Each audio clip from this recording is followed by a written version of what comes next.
Olá pessoal, neste vídeo nós vamos dar continuidade ao estudo da segunda lei de Newton com mais uma aplicação, ok? Vamos para o exemplo 3 que nos diz então: uma caixa de 40 kg é colocada sobre um plano inclinado, permanecendo em repouso conforme a figura abaixo. Então nessa questão é mostrada para a gente uma situação em que aparece um plano inclinado. Plano inclinado é este objeto que está sendo aqui representado na situação em forma triangular. Ele é uma espécie de rampa que possui alguma inclinação, que é representado por um ângulo, como nós podemos ver aqui. O objeto, que nesse caso é uma caixa, ele é posto sobre o plano inclinado e ele pode deslizar por ele, como nós vemos aqui na situação. Mas nesta aqui em particular, ele está permanecendo em repouso. Em outras palavras, quer dizer que ele está parado.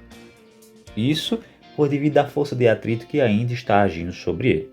Vamos ver então o que é solicitado para a gente nessa situação, porque a única informação que nos foi dada aqui é que a massa deste objeto vale 40 kg.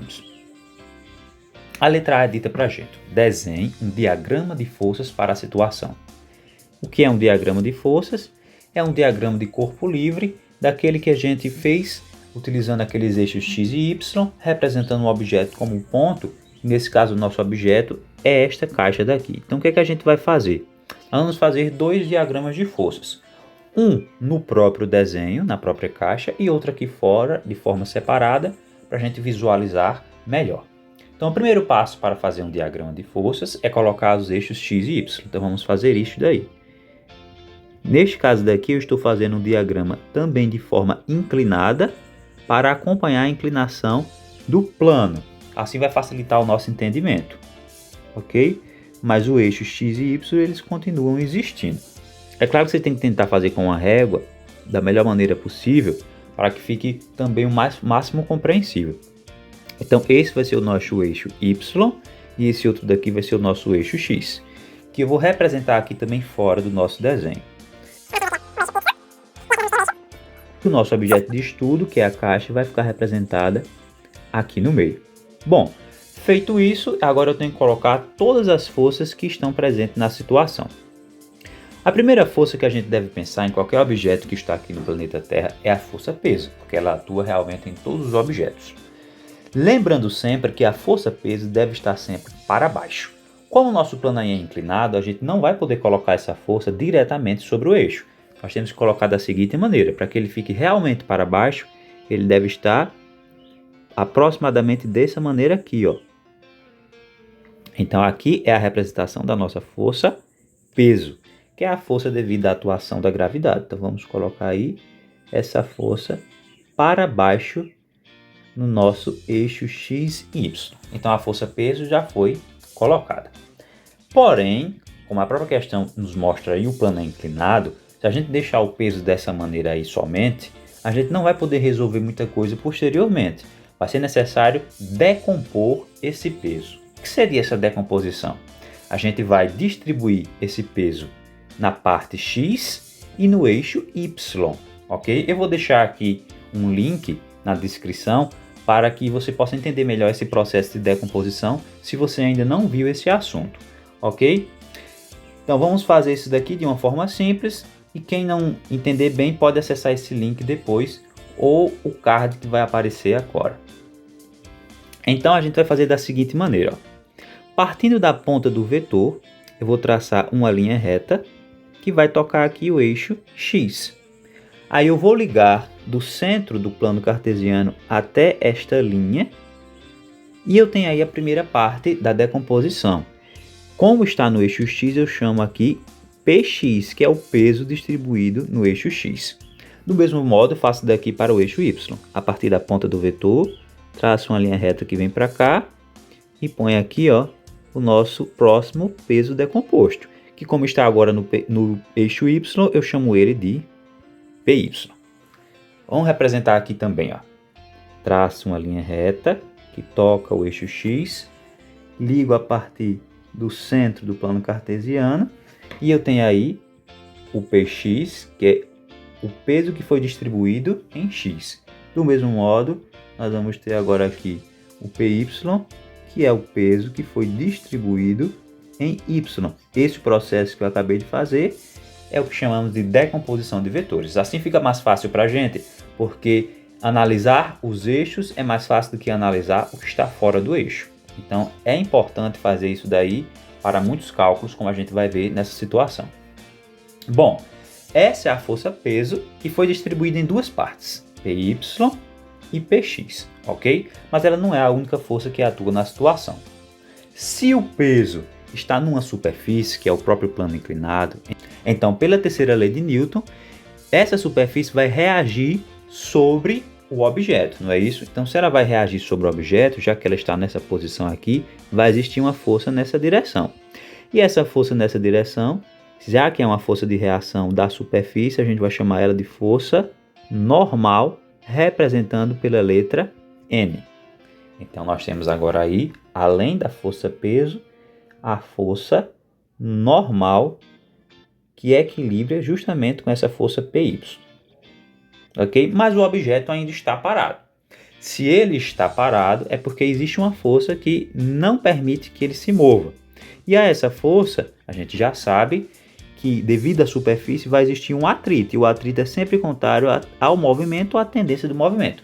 Se o objeto tende a mover-se para cá, o atrito deve estar desse lado. E eu vou chamar essa força de F. Vou colocar aqui também. Então, acabamos de fazer o nosso diagrama de força. Veja aqui, ó, ele está sobre o objeto e aqui ele está de forma separada. Por que agora ele está inclinado? Simplesmente para acompanhar a inclinação do nosso plano que está aí na situação. Letra B. Qual o valor da força normal sobre o bloco? Então a gente observa aqui, ó. A gente observa que a força normal é esta força que está aqui na situação. Não existe nenhuma informação que vai fazer com que a gente calcule simplesmente através dos valores que foram dados na questão. O único valor que foi fornecido, vamos voltar aqui para o início, foi a própria massa, que vale 40 kg. Só a partir disso eu não posso calcular essa força normal. Mas vamos coletar esse dado aí que foi fornecido. Então, o único dado numérico que foi fornecido foi a própria massa, que vale 40 kg. Ok? Mas a partir do desenho eu também posso tirar algumas conclusões. Observando aqui, eu sei que N, que é a força normal, ele equilibra com essa força P. Se eles equilibram, eu posso escrever aqui que a força normal ela é igual à força P. Mas nesse caso é o PY, que é a parte de P que foi distribuída no eixo Y. Então se eu achar o valor de PY, eu posso obviamente achar o valor de N. Então é isso que nós vamos fazer na situação. Achar o valor de PY, que é o valor da força normal, ok? Porque eu sei que eles equilibram? Porque o bloco está em repouso. Se ele está em repouso, ele está em equilíbrio estático e cada uma das forças dos eixos tem que equilibrar uma com a outra, ok? Então, como é que eu acho o valor de PY? Vamos fazer aqui deste lado de forma separada. Para achar o peso, nós já vimos que eu preciso da massa e eu preciso da aceleração, não é isso? Que nesse caso é a aceleração da gravidade. Que apesar de não ter sido dada, a gente sabe que a aceleração da gravidade aqui na Terra, ela vale aproximadamente 10 metros por segundo ao quadrado. Mas além disso, como esse caso aqui é a distribuição do peso no plano Y, eu tenho que saber qual é o ângulo que ele faz aqui com o peso. Este ângulo daqui, ó, é o mesmo ângulo do plano inclinado, vamos voltar aqui na situação, e o ângulo do plano inclinado aqui é de 30 graus. Então, se eu fizer alguns cálculos matemáticos, trigonométricos, eu vou saber que este ângulo daqui tem o mesmo valor. Então, este ângulo é de 30 graus. Como nesse caso daqui específico, o PY está próximo ao ângulo, eu vou utilizar aqui a lei trigonométrica chamada cosseno. Nesse caso, cosseno de 30 graus. Sempre que estiver próximo ao ângulo, eu vou ter que utilizar o cosseno. Então vamos calcular aqui o valor de PY.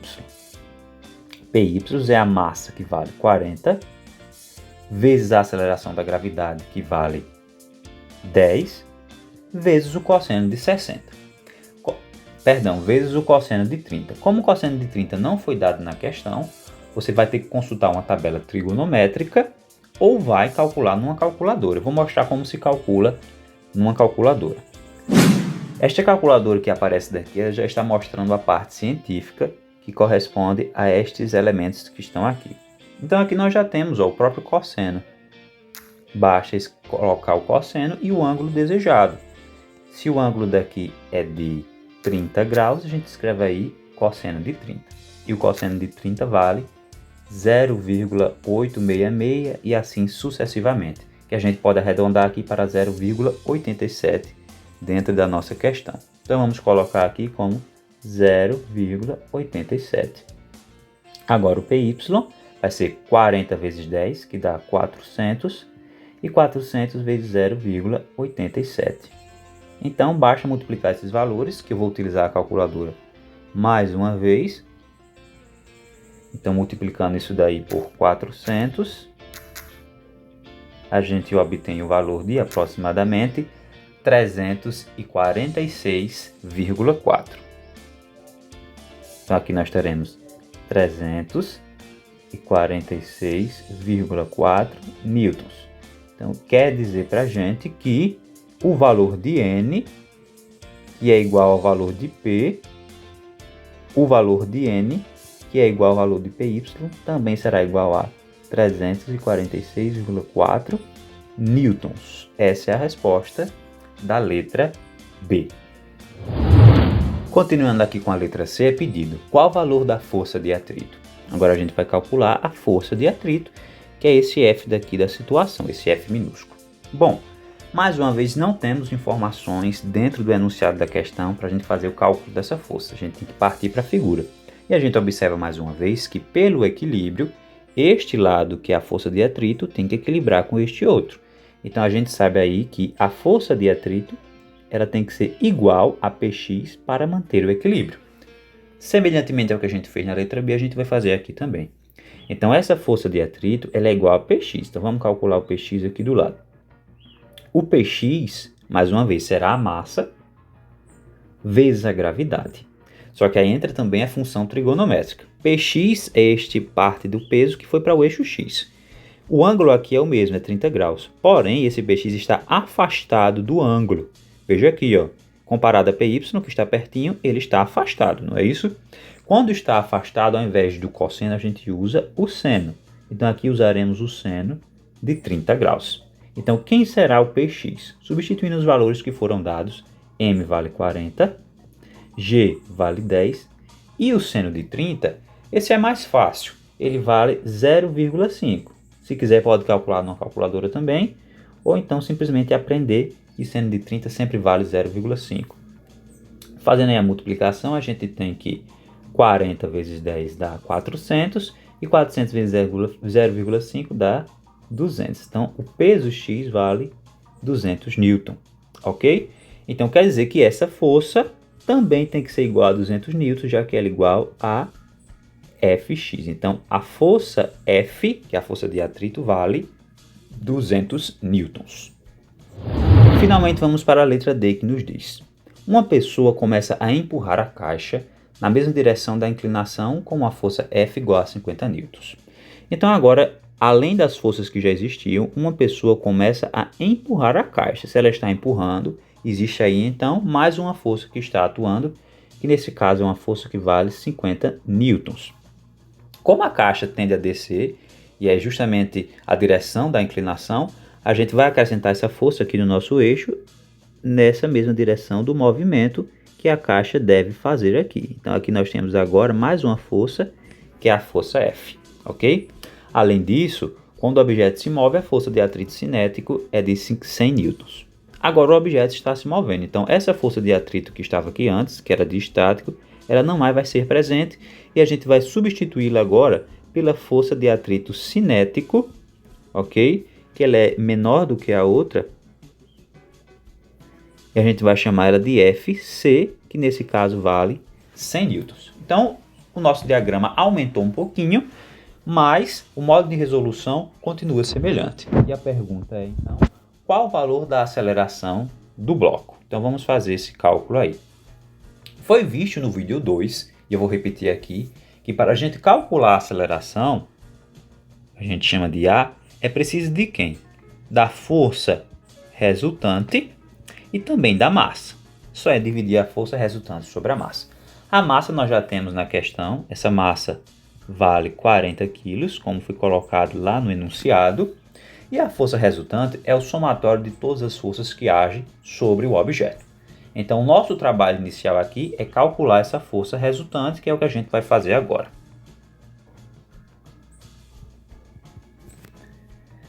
Para iniciar o nosso cálculo, primeiro a gente tem que tentar ver quais forças podem ser eliminadas, não é isso? Primeiramente, esse peso aqui não entra na situação, por quê? Porque ele não está nos eixos. Ao invés de utilizar o P, a gente vai utilizar as suas partes que foram distribuídas, que é o PY e o PX. Então, por enquanto, esse P aqui não vai servir para a situação.